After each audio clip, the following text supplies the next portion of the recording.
All right, welcome back. Last time we talked about the idea of a hidden architecture of power.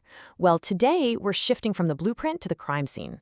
We're going full forensic investigator to see how this system was actually deliberately built. Let's dive in. This sentence right here, this is our starting point. You might read it as an ending, but for us, it's a mystery. What exactly is this machine? How did it get turned on? And, who flipped the switch? That's what we're here to figure out.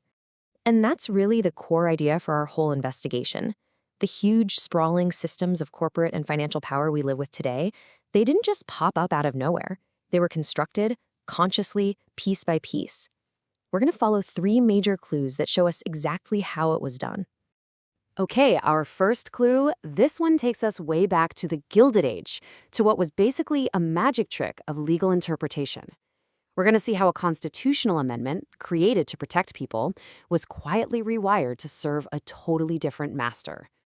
I mean, just look at the contrast on this slide. It's jarring. On the left, you have the original noble purpose of the 14th Amendment to guarantee rights and freedom for newly emancipated slaves, a landmark of human rights. But then look to the right. Look what it became in the hands of the railroad barons. Suddenly, it's a legal shield giving corporations the rights of a person so they could fight off government regulations. So the question is, how on earth did that happen? The numbers really tell the story here, don't they? Think about this. During the exact same time that Jim Crow laws were actively taking away the rights of African Americans, the Supreme Court was, it was busy with a different kind of person.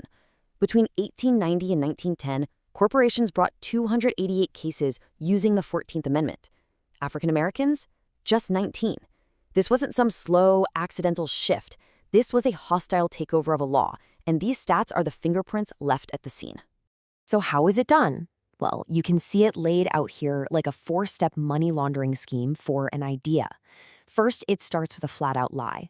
A big-shot railroad lawyer, Roscoe Conkling, just makes up a story that the amendment was always meant for corporations. Then comes the key move. A court reporter slips a little note into a case summary, not the ruling itself, just the summary, saying corporations are persons. And then a friendly justice cites that totally non-binding note as if it were settled law. He does it again a year later, and boom, the lie is now the law of the land. And this is the truly unbelievable part. The entire legal foundation for corporate personhood, it didn't come from some brilliant legal argument or historic ruling. It came from a head note, which is basically just a post-it note for lawyers. As you can see from the definition, a head note has absolutely zero legal authority. It's not the law, it's not even part of the official court record, it's just a summary. And here it is. This is the smoking gun. A direct quote from a letter written by the Chief Justice of the Supreme Court at the time, Morrison Waite. He's writing about that exact case, and he says it plain as day. We avoided meeting the constitutional question. The court deliberately dodged the question of whether a corporation was a person.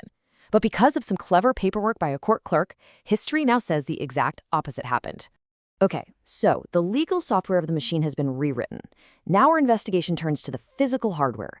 Because while all this was happening in the courtroom, out in the real world, the industrial titans were forging monopolies of steel and oil. You have to see these two things as happening together. This legal coup wasn't happening in a vacuum. It was the air cover for a massive physical consolidation of power. Guys like Rockefeller and Morgan, the so-called robber barons, were building these gigantic empires that controlled every single step of an industry. And they needed this new legal personhood to protect their creations from being regulated by the states. And nobody was better at this physical takeover than John D. Rockefeller. Just look at the speed. In about a dozen years, Standard Oil goes from being just one fish in a huge pond to owning 90% of the entire U.S. oil market. He used ruthless tactics, secret railroad deals, and this revolutionary legal tool called the trust, which let him control dozens of separate companies as if they were one giant monster. It's hard to even wrap your head around this kind of wealth. In 1913, Rockefeller's personal fortune was equal to 2.3% of the entire American economy. Let me put that in today's terms. If one person had that same share of the economy right now, they'd be worth over $500 billion.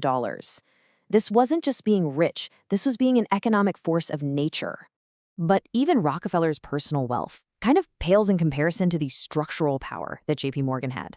See, Morgan's genius wasn't about owning everything. It was about controlling everything. through this web of interlocking directors on different company boards. His financial network basically had its hands on corporations with assets totaling more than half of the entire US GDP. That's the difference between owning a factory and owning the bank that owns all the factories. So we've got the legal code, we've got the physical hardware, but every machine needs a power source, right? Our third and final clue shows us how the most powerful bankers on the planet met in secret to create a kind of perpetual motion machine for money, an engine to fuel their ambitions forever. You know what they say, never let a good crisis go to waste. For the guys who built our modern financial system, their crisis was the panic of 1907. Banks were failing, people were panicking, and the whole economy was about to go off a cliff. It was only stopped when J.P. Morgan himself stepped in to organize a bailout. This chaos gave Wall Street the perfect opening to say, see, the system is too unstable. We need a permanent solution. We need a central bank. So who designed this solution? Well, in 1910, a small group of men snuck off to a private island in Georgia called Jekyll Island. And this wasn't some government commission of impartial experts. Just look at this list. This was a who's who of the Rockefeller, Morgan, and Rothschild financial empires. They met in complete secrecy to literally write the rules for a brand new American banking system, their system. Now, getting this plan passed was an absolute masterclass in political maneuvering. Their first attempt, called the Aldrich Plan, was dead on arrival. Aldrich was just too connected to Wall Street. So what did they do? In a brilliant move, the Democrats took the very same plan, slapped a new name on it, made a few tiny tweaks, and sold it to the public as their idea for reform. The nameplate on the front changed, but the core engine they designed on Jekyll Island, it was exactly the same. And this is the bottom line. The Constitution is pretty clear. It gives Congress the power to create money. But the Federal Reserve Act of 1913 essentially handed that power over to a central bank that's owned by private banks. It gave them the authority to create currency literally out of thin air. This was the final, crucial component the machine needed. So now, let's put it all together. We have our three clues: the legal fiction, the physical monopoly, and the infinite power source. All the evidence is on the table, and it's time to reach a verdict on how this machine was actually built. It really is a three-part system when you look at it. Step 1, you give corporations the legal rights of a person to protect them from the government. Step 2, you build those corporations into massive monopolies that dominate the physical world.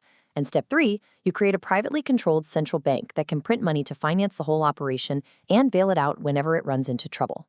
Once you lock those three pieces together, the ghost in the machine was fully operational. And you know, some people saw it happening in real time.